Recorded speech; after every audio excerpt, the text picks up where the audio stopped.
Well, welcome back to the channel, and this episode is about plumbing, and I'm a bit clueless about plumbing because I've already done it before. So, you've probably seen in previous videos I've got a freshwater tank which is 70 litres, which is situated on this side of the van, and then I've got basically all the water related appliances on this side, the hot water tank, the shower, the sink, and so on, and then I've got some pipes running under the floor, basically in the subfloor, so not under the van but below the actual 18mm structural wood floor. So the plan is I've got two pumps, two Seaflow 33 series, which are 11.6 litres per minute pumps, which is quite high. Two of those because my hot water system is unpressurised, which means I need a pump to take water out of the cold water, and I need a pump to take the water out of the hot water. And then I've also got accumulators as well. Those basically stop the juddering in the water, because these are diaphragm pumps, which means basically the diaphragm pumps up and down. You sort of get the pulses of water, so the accumulators sort of even out that pulse, and they all need to go somewhere in the van. Not that I'm running out of space, I just need to be crafty in how I use my space. So I think the plan is, well, I'll show you the plan. So sink is going to be here, not here at the minute. Hot water's here, and the inlet for where the water goes underneath the floor and comes out is under there as well. There isn't really much space in there to put all the pumps, so I'm probably going to utilise this little space here.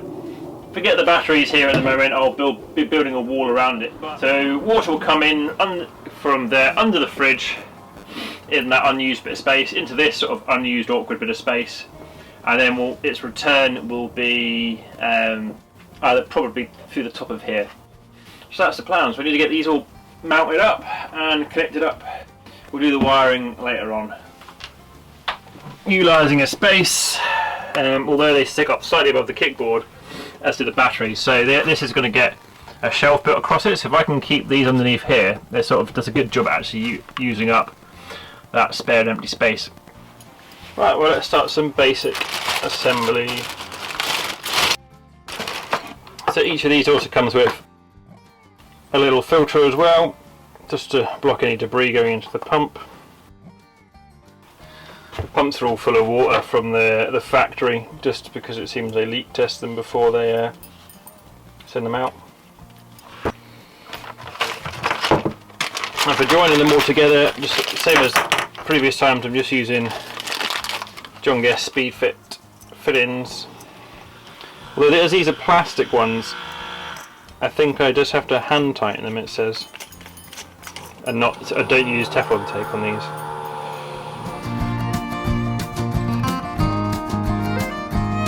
Right, I've had a change of mind. So as much as I like all four pumps and the accumulators to be in there, it doesn't fit very well. It was quite difficult to get it to fit. So what I'm going to do is I'm going to move the fresh water pump to here. So this is the fresh water tank, and these are the pipes which the fresh water tank has to run under. And originally I was going to have this pump pull the water through the pipes to the other side, but I might just mount the pump on this side to have it just so I've got it pushing it instead. Which means I can then use some of the dead space up on this side with the pumping related apparatus, and then have the hot water pump easily fitting in this area now. Right, I'll be honest, I'm finding it difficult to figure out the best use of space really. So I think what I'm going to do is I'm going to mount this here, which will be the cold water pump, coming out the tank, through there, into that hole, out the other side. And although I'm going to lose the very bottom of this cupboard, I can still build a shelf across the bottom of this cupboard and still have the rest of it. I mounted it on any of these side walls. I'm starting to lose functional cupboard space. So I think that's what I'm going to do for this section. So I'm going to start getting those all connected up and making some parts. So as we mentioned in other videos as well, but I'm using the, come on, Guest 15mm Speedfit ones. The reason I'm not using the 12mm, which is specifically designed for camper vans or caravans, is because the 12mm versions, which seem to be very similar to this apart from 12mm, they put the word caravan in front of it, so they times the price by 3. So tank wise, I've gone for a 70 litre Fialana tank. Make it really cost effective. I think it's about 65 quid for this tank. So it doesn't actually come with any holes already drilled, so you can drill all the holes yourself. Well, that's the plan, my plan at least. So I'm probably going to put my sort of outflow here. These aren't drilled, just so everyone's aware. But I think I'd rather just put one in here and then seal it. So this sort of tank can be mounted in any direction you wish, so I'm going to be doing it in this direction. And same for the holes, you can put the holes wherever you want. So I'm going to put my hole, I suspect, about here. Have the water out there. I will lose a little bit of capacity at the bottom of the tank, but at least, well, at least any sediment or anything which is in the tank will lie at the bottom and not sort of get sucked to the filters. So we're probably going to put that about there. So let's figure out where that is on here and drill some holes.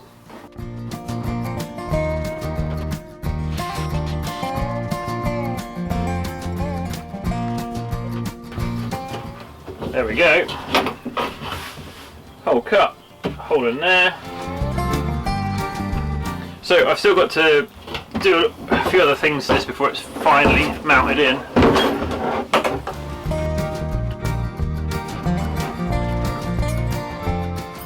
Right, so I can start getting these positions now.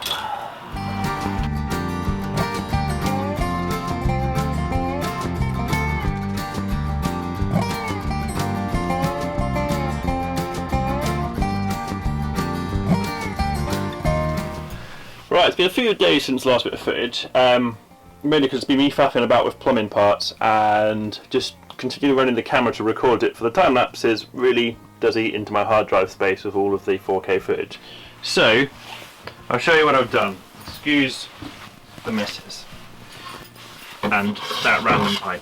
I can go over here somewhere. So we've got cold water feed from the tank into the cold water pump, well, into the filter which comes with the pump. So filter, pump, accumulator, round and down through the floor. So you're meant to have a flexi pipe after these pumps just to absorb some of the vibration and the noise, and I haven't really had room to do that, but with using these fittings there's quite a bit of flex in them, so hopefully that should sound dampen the vibrations a wee bit. It goes into there. I'm only using one of these at the moment in time, and these are the only things in the van which I can't really fix if they break. I can't redo them. So if there's an issue with them, I'm going to have to figure out something else. Comes out there, runs under the fridge, comes out that wall, goes up there, back there, and then under here, and then this is going to go up to the sink, and join onto this one here to go into the the manual fill for the hot water tank. And then hot water wise, I haven't plumbed it up, this is just my temporary stopper. That's going to get plumbed into here, which goes a shut off valve, I want it. Down there, under there, across the back. And I know this is near the batteries, this will have a compartment between the batteries before I actually start testing it. Into the pump. No filter before the pump on this time, because one, it didn't really fit. I might install it there later on if I get some different fittings, so I can, but any water in this pump has already gone through the freshwater pump to get there, so I'm taking that any debris would have been removed into the accumulator. Hopefully the flex in this will take out a bit of the vibration of the pump, and then follow the same channel up there, around the back of there, and we'll be putting some stuff on top of the fridge and stuff like that to protect it. And that will go to the sink. Oh no, that'll go to the tap for the sink, and then it'll be rerouted to go into there up to the shower. As I was a bit eager to test the water system, this is now filled with water, this tank, but obviously if I try and clean it up I'm going to get water everywhere, so I need to empty it.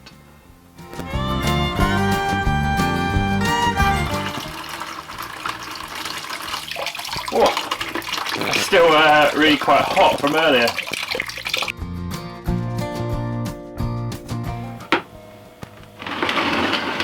Far easier way to drain the final bit is my actual drainage valve.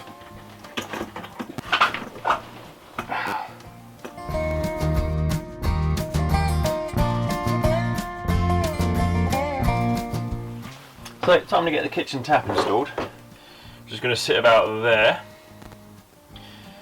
Gives me a nice option to still get the handles about this plate interfering with it, and then I could also swing it across if I wanted to fill up pans and things like that. So it's just a 35mm hole.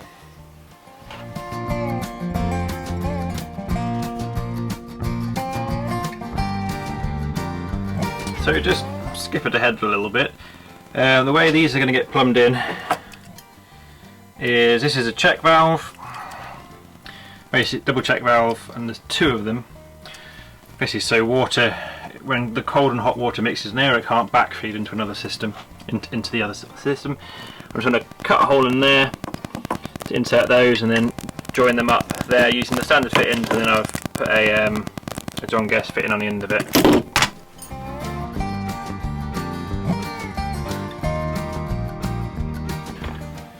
Right, well, put a temporary sink in. As I kind of want to test it. Taps are closed, so... Now I've got to open this.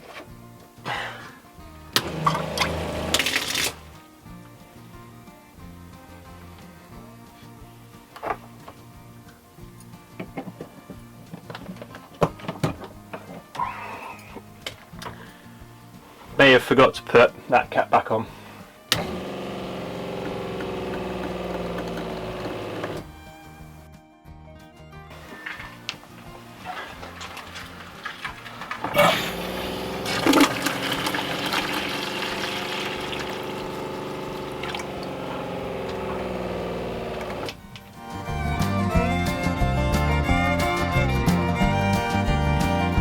Right, now that the hot tank is all plumbed up, it's time to sort out the cold tank. So I'm just going to make a simple level gauge for the cold tank. Just going to consist of using two bulkhead fittings. There, two bulkhead fittings, a 90°, this little reducer, and then a length of this from the top to the bottom with a Jubilee clip on it. Two of those, one at either end, from the top of the tank, from the bottom of the tank to the top of the tank, and then you'll be able to see the water level inside that, which will show you the water level inside the tank. So I'm going to get those holes all drilled and built in, and we also need to do the filling for it as well. And I'm just going to use the Fiama fill port. I think this is meant to be going on the outside of the vehicle, hence why it's got a lock in it, but I'm going to have it on the inside. I don't really need the lock. Just connect up there, and then run some 40mm pipe to the fill port on top of the tank, and a smaller, I think 3/8 inch pipe for the breather when you're filling it up. So let's get that all sorted. Time to get the tank out. Right, I got the tank out.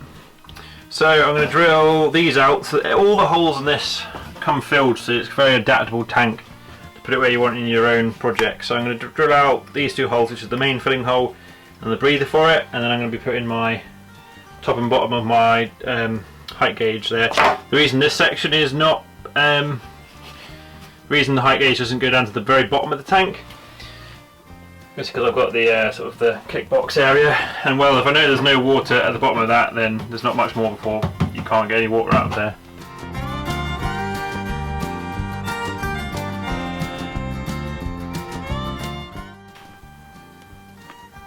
Jubilee fuel gauge installed, really.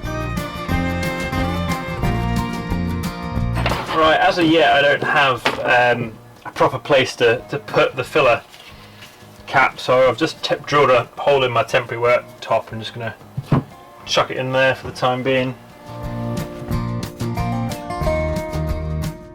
Let's go get some water and do a fill test. Right, well I haven't got a proper filler at the minute, so I'm just going to do it this way.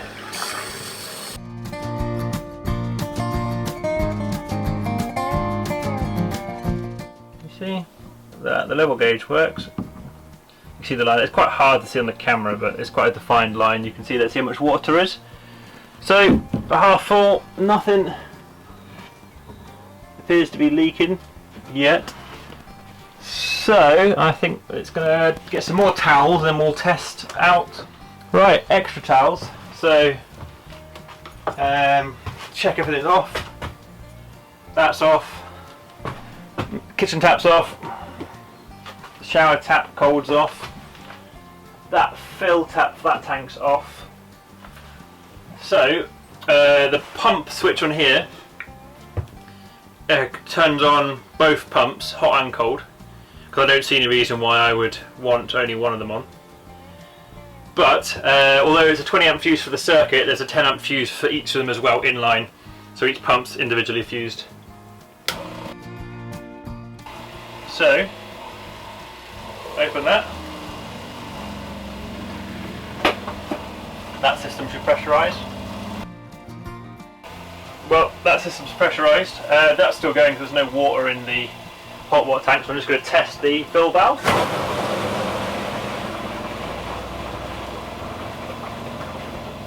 Oh. So this is how I fill the hot water tank. You can't really see what's going on.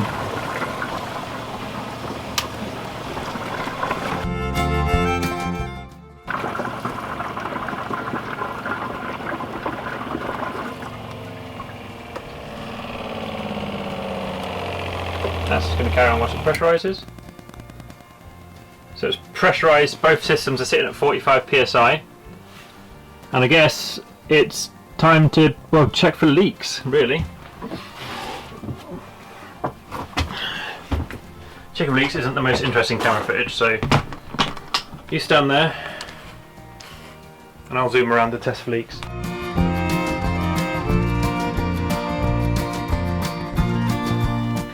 Right, doesn't appear to be any leaks. So let's give a test of the taps. We got hot tap.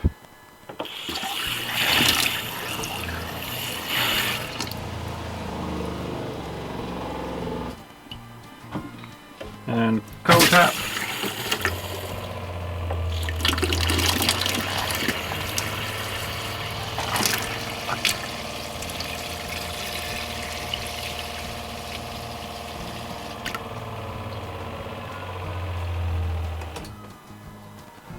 Drainage is a bit slow, I'm not entirely sure why. Might need some playing around under the van.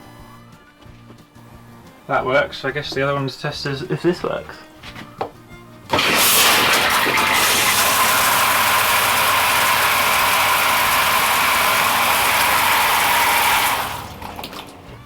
Well, I think that's pretty much going to end the video there. We've got the sink in, the taps are all running, the one or two leaks there were, which are all fixed. Just a reminder that a lot of vans you'll see will have one pump and one accumulator. The reason I've got one for hot and for cold is because my hot water system's unpressurized, so I can't push through it like you might if you've just got one. I've got to have a pump for each to come out. Yeah, I think things I'm going forward, things I'm going to change or adapt. I'm going to probably move the filler for the main tank because I'm just having issues with it there. And probably put it in top of the little cupboard here and then make some sort of attachment to attach to a hose. But apart from that, thank you very much for joining me. If you've got any messages, feel free to message me on Instagram. Give me a thumbs up, subscribe, and I'll see you next time. Cheers, bye.